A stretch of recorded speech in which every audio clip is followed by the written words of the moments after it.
வணக்கம். கதையின் பெயர் காளான். அத்தியாயம் 7. அதன் பிறகு அனுராதாவும் சங்கரும் அடிக்கடி சந்தித்துக் கொள்ளத் தொடங்கினார்கள்.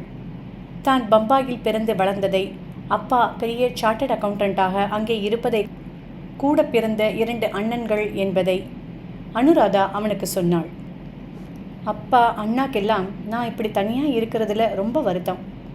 பெரிய அண்ணா இங்கேயே தான் இருக்கார், பெரிய தொழிலதிபர். என் கூட வந்து இருமா, தனியாக அத்தனை பெரிய வீட்டில் நீ எதுக்காக இருக்கணும்னு சொல்கிறார். ஆனால் நான் என்ன செய்வேன்? என் பாஸ்கரோட வீடு, அவர் வாழ்ந்த வீடு, இதில் இருக்கிறது எனக்கு எத்தனை நிம்மதின்னு உங்களுக்காவது புரியுதில்லை சங்கர் என்றால், சங்கர் நான் புரிந்து கொள்கிறேன் என்று தலையாட்டுவான்.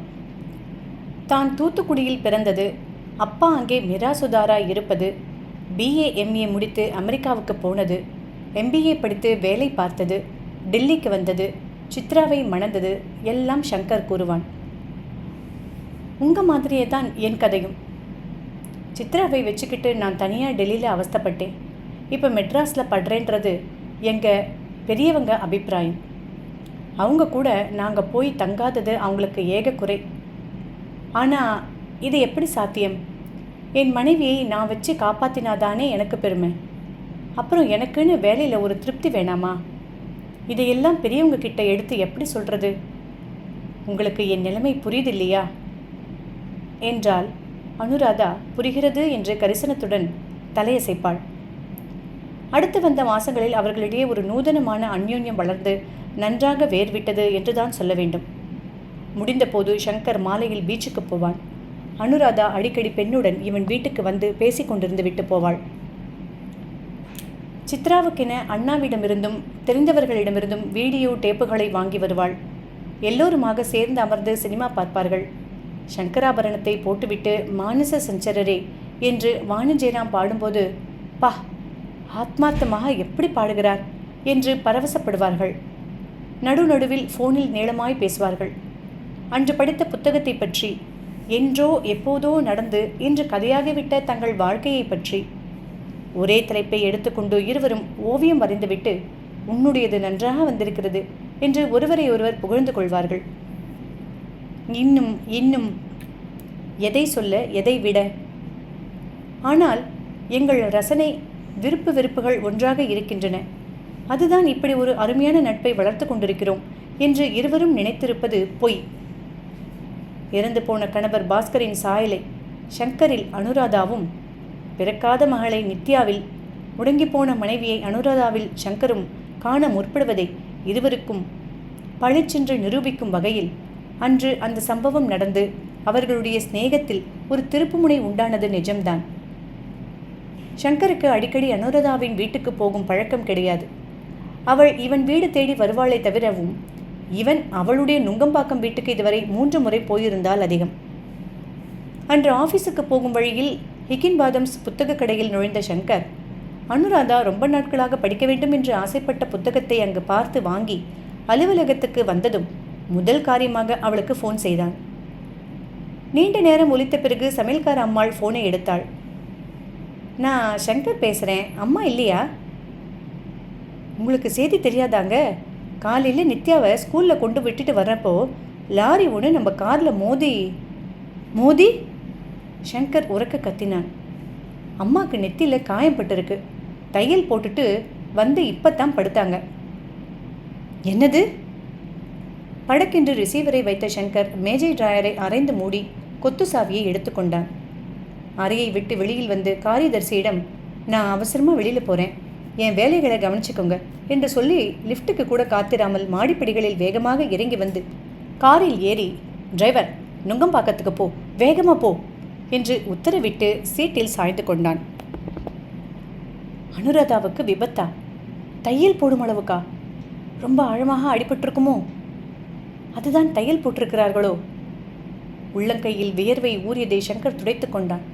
நெஞ்சு ரொம்பவும் எகிரியது. அனுராதாவின் வீடு வந்து கார் நிற்பதற்குள் பொறுமையின்றி அவசரமாய் இறங்கினவன் 4:08 வராந்தாவில் ஏறினான். எதிரில் வந்த வேலைக்காரனிடம், அம்மா எங்கே என்று கேட்டு அவன் பதிலுக்கு காத்திராமல் உள்ளே ஓடினான். படுக்கை அறை கதவு சாத்தி இருந்தது. சின்னதாக 2 தரம் தட்டிவிட்டு, சங்கர் கதவை திறந்தான். அனுராதா படுத்திருந்தாள். தலையை சுற்றி பட்டி கட்டின மாதிரி ஒரு கட்டு. ஒருவித தவிப்புடன் கட்டிலை நெருங்கி குனிந்து பார்க்கவும் அரவம் கேட்டு அனுராதா கண்களை திறந்தாள். சங்கர், எப்படி வந்தீங்க? வியப்போடு எழுந்திருக்க முனைந்தவளின் தோளில் கை வைத்து சங்கர் மென்மையாக மீண்டும் படுக்க வைத்தான். என்னாச்சு அனுராதா? இத்தனை பெருசாக காயம்பட்டிருக்கிறப்போ எனக்கு சொல்லணும்னு உங்களுக்கு தோணலையா? தனியாவா டாக்டர்கிட்ட போய் தையல் போட்டுக்கிட்டு வந்தீங்க? என்னை ஏன் கூப்பிடலை? கலவரத்துடன் பேசிய சங்கரின் குரலில் சட்டென்று கோபம் கலந்தது. டிரைவரை வீட்டில் உட்கார வச்சுட்டு எதுக்காக நீங்களே வண்டியை ஓட்டுறீங்க? அவனை ஓட்டச் சொல்லி பின்னால் உட்காந்து போனால் என்னவா? தானே எல்லாத்தையும் தலையில் இழுத்து போட்டுக்கிட்டு இப்போ ஏன் அவஸ்தைப்படணும்? எத்தனை பெருசாக அழிப்பட்டிருக்கு. இதெல்லாம் வீண் வம்பு தானே. கரிசனமும் கோபமும் கலந்து சின்ன பையனின் அவஸ்தையுடன் சங்கர் பேசுவது பார்க்க புதுசாக இருக்க அனுராதா அவன் தடுத்தும் கேளாமல் எழுந்து உட்கார்ந்தாள். ஹேய் சங்கர், உங்களுக்கு என்ன ஆச்சு? ஏன் இப்படி படபடக்கிறீங்க? எனக்கு பிரமாதமாக அடி ஒன்றும் படலை, கவலைப்படாதீங்க. அழுத்தமாக ஆனால் மெல்லிய குரலில் அனுராதா பேசியது சங்கரை கொஞ்சம் நிதானத்துக்கு கொண்டு வர அனுராதாவை ஏறிட்டு பார்த்தவன் சாரி என்று முணுமுணுத்தான். இந்த சங்கர் அனுராதாவுக்கு ரொம்ப புதுசு. நிதானமில்லாமல் முதலில் படபடத்துவிட்டு உடனே உணர்ச்சி வசப்பட்டு சாரி என்று சொல்கிற சங்கர் அவளுக்கு ரொம்ப புதுசு. உட்காருங்க சங்கர். சங்கர் அவள் அருகில் உட்கார்ந்து கைகளில் முகத்தை பதித்து கொண்டான். எனக்கு ஒன்றும் இல்லை, ப்ளீஸ் ரிலாக்ஸ்.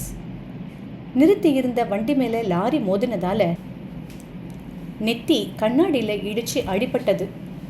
4 தையல் போட்டு உடனே டாக்டர் வீட்டுக்கு அனுப்பிச்சிட்டார். பயப்பட ஒன்றுமில்லை. அதான் உங்களுக்கு நான் சொல்லலை. சமையல்காரம்மா உங்ககிட்ட சொன்னாப்பா கூட நான் வீணாக அவங்கள ஏன் காபரா பண்ணீங்கன்னு திட்டினேன். அவங்க சொன்னதுக்காகவா இப்படி அலறிக்கிட்டு ஓடி வந்தீங்க? சங்கர், என்னை பாருங்க. நீங்கள் இவ்வளவு கலங்கி போகிற அளவுக்கு இங்கே என்ன நடந்துடுச்சு? என்னை பாருங்க சங்கர். பார்வையை நிமிர்த்தாமலே சங்கர் கரகரத்த குரலில் பேசினான். உங்களுக்கு என் அவஸ்தை புரியாது அனுராதா. நான் யார் மேலேயாவது உண்மையான அன்பு செலுத்தினா அவங்களுக்கு ஏதாவது ஆயிடுமோ, அதுதான் என் ராசியோன்னு நான் அடிமனசில் பயப்படுறது உங்களுக்கு புரிஞ்சா இப்படி சாதாரணமாக பேச மாட்டீங்க. சே, சின்ன குழந்தை மாதிரி பேசாதீங்க சங்கர். இல்லை அனுராதா, உங்களுக்கு புரியல. முதல்ல சித்ரா, இப்போ நீங்கள். அரை மணியாக நான் துடித்த துடிப்பு எனக்குத்தான் புரியும். அனுராதா பக்கம் திரும்பி கையை நீட்டி அவள் நெற்றி பேண்டேஜை மெதுவாக தடவி கொடுத்து கடவுளே கடவுளே என்று முணுமுணுத்து ஒரு நிமிஷம் அப்படியே அமர்ந்துவிட்டு, உனக்கு ஏதாவது ஆயிருந்தா நான் கதி கலங்கி போயிருப்பேன் அனு. சத்தியமாக உனக்கு ஏதாவது ஆயிருந்தா அதை என்னால் தாங்கியிருக்க முடியாதுமா. இது உனக்கு ஏன் புரியல என்றபோது வார்த்தைகள் கிசுகிசுப்பாய் வெளிப்பட்டன. நீங்கள் என்று சொல்லாமல் சங்கர் நீ என்றதும் அனு என்று மிக உரிமையுடன் அழைத்ததும் அந்த பார்வையும் அந்த குரலும் அந்த தீவிரமும் உள்ளுக்குள் சென்று இதயத்தை வருடிவிட சங்கரின் கையை எடுத்து தன் கன்னத்தில் அனுராதா வைத்து கொண்ட அந்த கணத்தில் இருவருக்குமே தாங்கள் ஒருவரை ஒருவர் எத்தனை ஆழமாக நேசிக்கிறோம் என்பது புரிந்து போயிற்று. இதோடு இந்த அத்தியாயம் முடிவுற்றது.